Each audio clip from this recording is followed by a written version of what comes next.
Dear students, आज हम biotic factors या जैविक कारकों के बारे में अध्ययन करेंगे। प्रकृति में किसी भी जीव का स्वतंत्र अस्तित्व नहीं है। सभी पादप एवं जंतु साथ साथ रहते हैं और एक दूसरे को डायरेक्टली या इनडायरेक्टली प्रभावित करते हैं।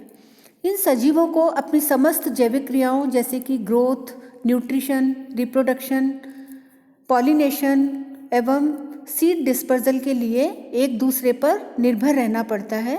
उपरोक्त ये जो सभी प्रक्रम हैं, इनको पूरा करने के लिए जीवों में अन्योन्य क्रियाएं या इंटरेक्शंस होते रहते हैं।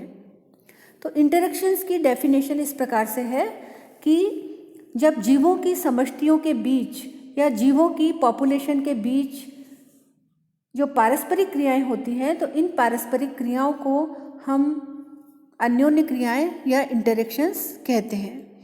ये जो इंटरेक्शंस हैं, ये 3 टाइप के होते हैं: intraspecific, interspecific and intergeneric. Intraspecific interactions में एक ही जाति के पादपों के बीच में अन्योन्य क्रियाएं होती है। इंटरस्पेसिफिक इंटरेक्शंस में विभिन्न जातियों के मध्य अन्योन्य क्रियाएं होती है। और इंटरजेनेरिक इंटरेक्शंस में पौधों व जंतुओं के बीच या विभिन्न वंशों के बीच अन्योन्य क्रियाएं होती हैं।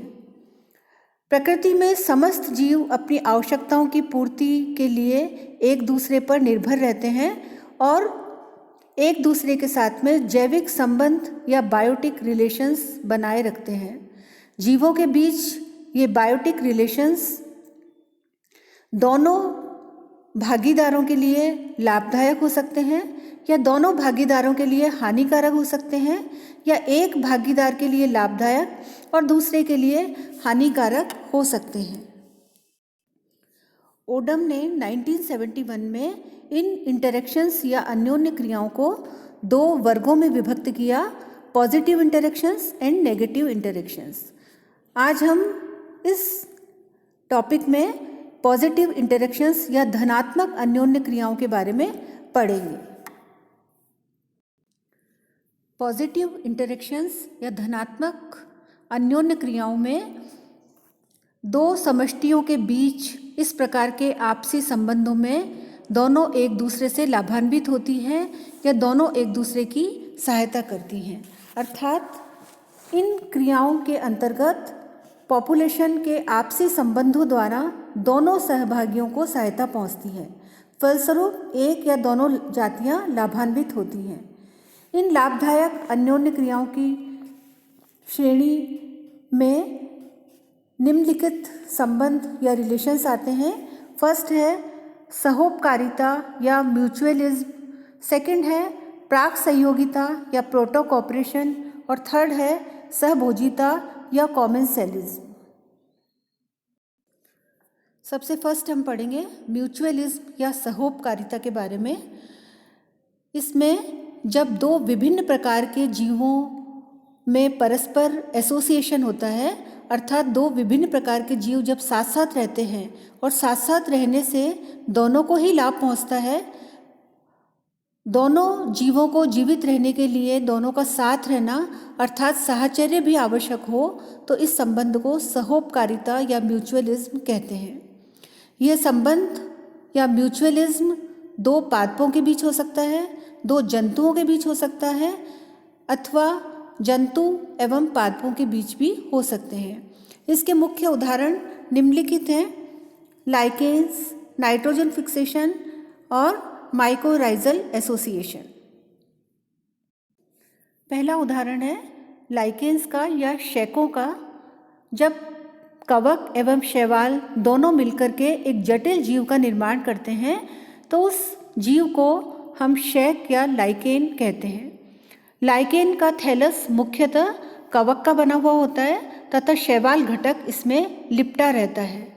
ये दोनों घटक लाइकेन में साथ साथ रहकर एक दूसरे को लाभान्वित करते हैं।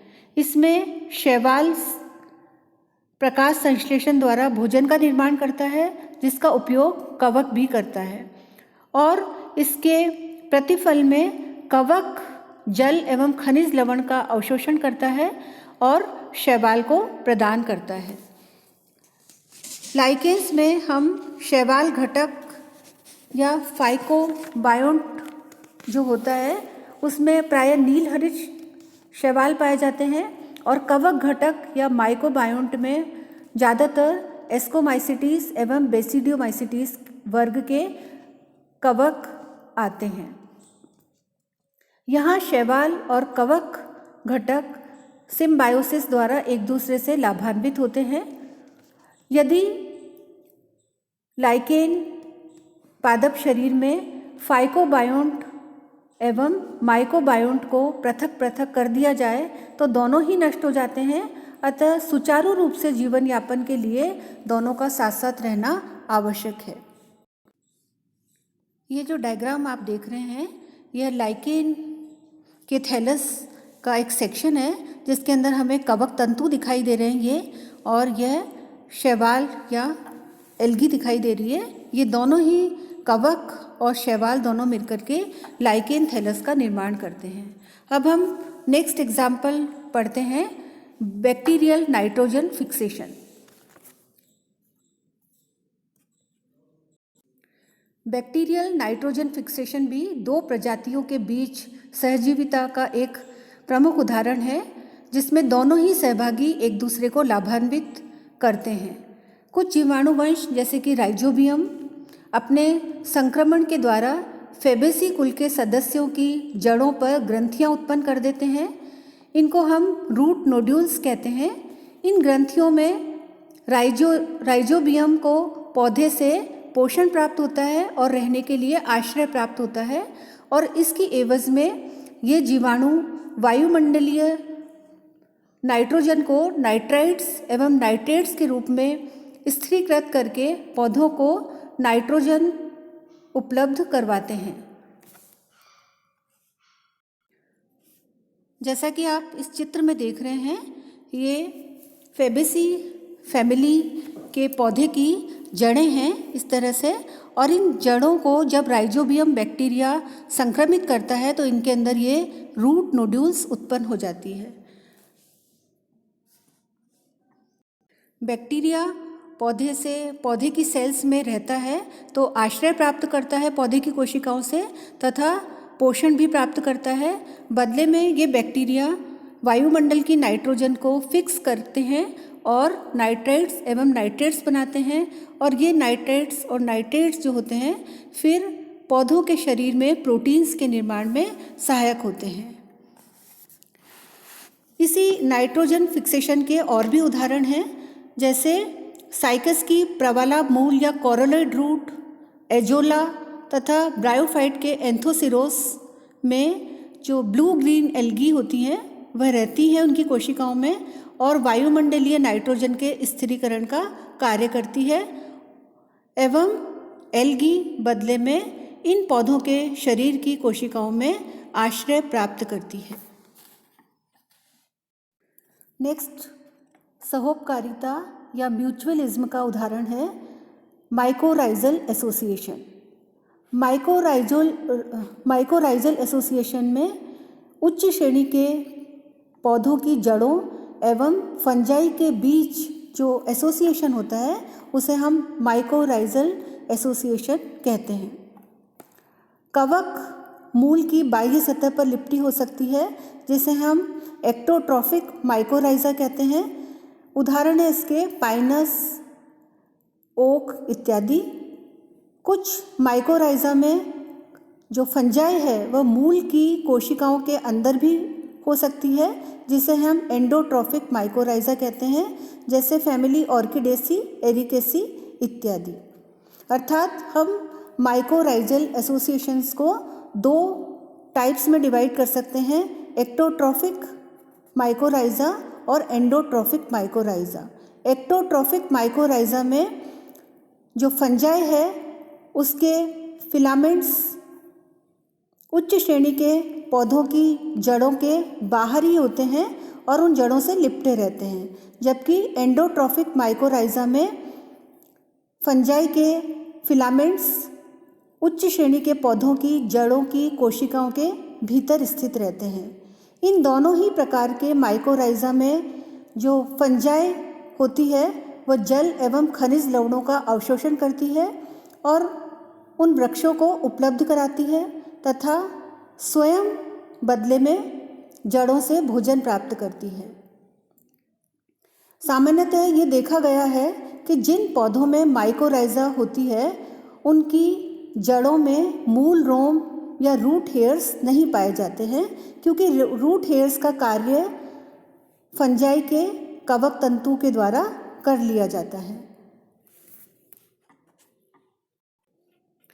ये जो डायग्राम आप देख रहे हैं यह एक्टोट्रॉफिक माइकोराइजा का डायग्राम है।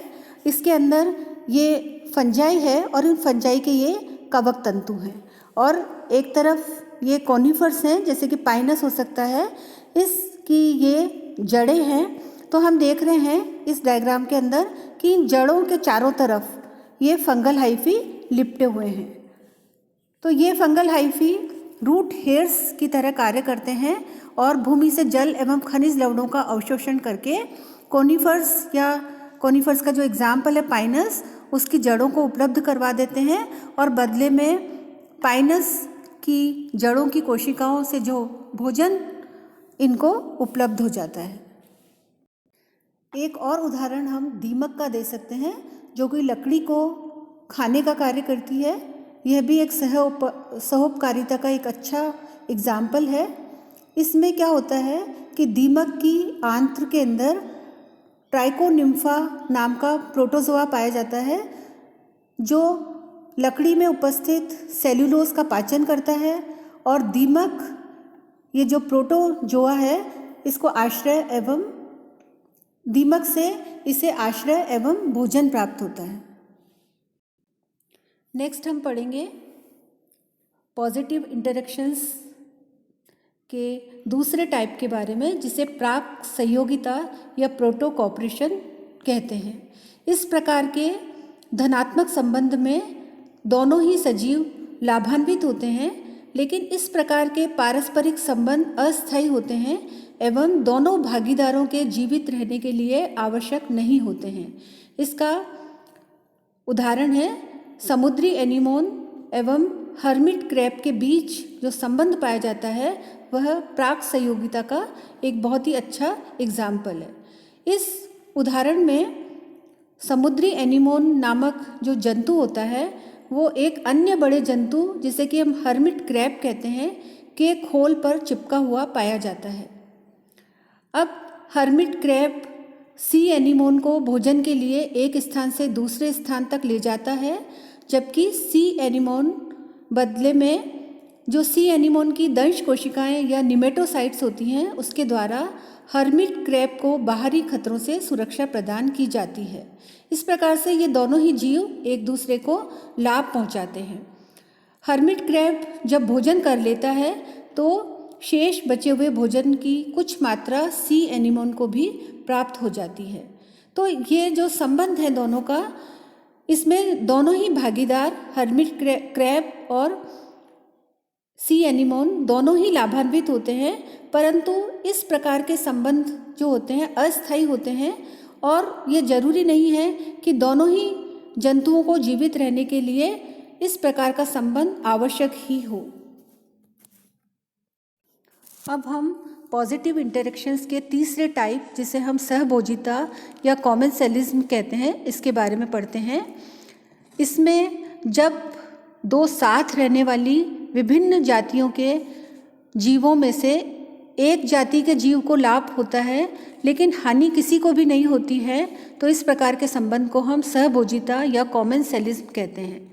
कॉमेंसेलिज्म का एग्जाम्पल फर्स्ट है एपिफाइट्स और सेकंड है लायनास या कठलताएं। फर्स्ट जो है एग्जाम्पल एपिफाइट्स या जिसे हम अधिपादप भी कहते हैं, ये अधिपादप या एपिफाइट्स स्वपोषी या ऑटोट्रॉफिक पौधे होते हैं और आकार में छोटे होते हैं।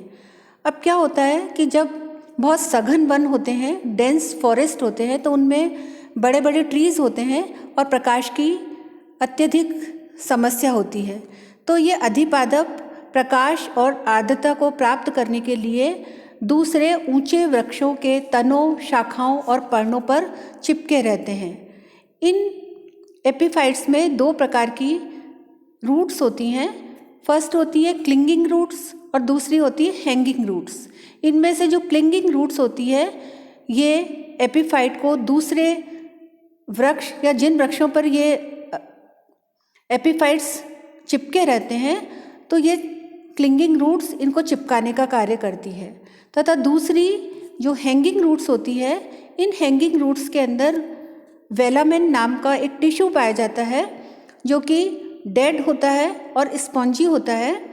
और इस टिश्यू का मुख्य कार्य ये होता है कि ये वायुमंडल से नमी, ओस, वर्षा आदि के जल को अवशोषित कर लेता है। अर्थात ये वेलामेन टिश्यू जो होता है वो आर्द्रता ग्राही होता है। तो प्रकाश की उपस्थिति में ये जो अधिपादप हैं या एपीफाइट्स हैं ये अपना भोजन स्वयं बना लेते हैं, लेकिन अधिपादप जिस वृक्ष पर चिपके रहते हैं उन वृक्षों को किसी भी प्रकार की हानि नहीं पहुंचाते हैं। इसका उदाहरण है वेंडा और ऑर्किड्स। अब हम सेकंड एग्जाम्पल पढ़ते हैं सभुजिता का, कठलताएं या लाइनास। सेकंड एग्जाम्पल कठलताएं हैं। ये कठलताएं या लाइनास वुडी आरोही पौधे होते हैं जो कि अपनी जड़ों के द्वारा भूमि में स्थिर रहते हैं, लेकिन अन्य वृक्षों की सहायता से उनके शीर्ष भागों पर फैले रहते हैं। नम उष्ण कटिबंधीय वनों या मॉइस्ट ट्रॉपिकल फॉरेस्ट में ऊंचे वृक्ष होने के कारण ये बहुत सघन होते हैं और इसके कारण ये नीचे के स्तरों की वेजिटेशन को सूर्य का पर्याप्त प्रकाश नहीं मिल पाता है। इस कारण ये कठलताएं अपनी जड़ों के द्वारा भूमि पर स्थिर रहती है, लेकिन प्रकाश को ग्रहण करने के उद्देश्य के लिए ये कठलताएं दूसरे पादपों के सहारे ऊंचाई पर पहुंच जाती हैं और ऊंचाई पर पहुंचने के बाद अपनी पत्तियों को फैलाकर उपयुक्त प्रकाश ग्रहण कर प्रकाश संश्लेषण की क्रिया के द्वारा अपना भोजन निर्माण कर लेती है। यहाँ पर ये लाइनास या कठलताएं जिन वृक्षों का सहारा लेती है ऊपर चढ़ने के लिए, उनको कोई भी हानि नहीं पहुंचाती है। इन लाइनास के मुख्य उदाहरण हैं बोहिनिया की कुछ जातियां, टिनोस्पोरा, बोगेनविलिया इत्यादि। कठलताएं मूलों की सहायता से भूमि से संबंध बनाए रखती हैं, जबकि एपीफाइट्स का मूलों द्वारा भूमि से कोई संबंध नहीं रहता है। तो इस प्रकार से ये हमने पॉजिटिव इंटरेक्शंस के बारे में पढ़ा है।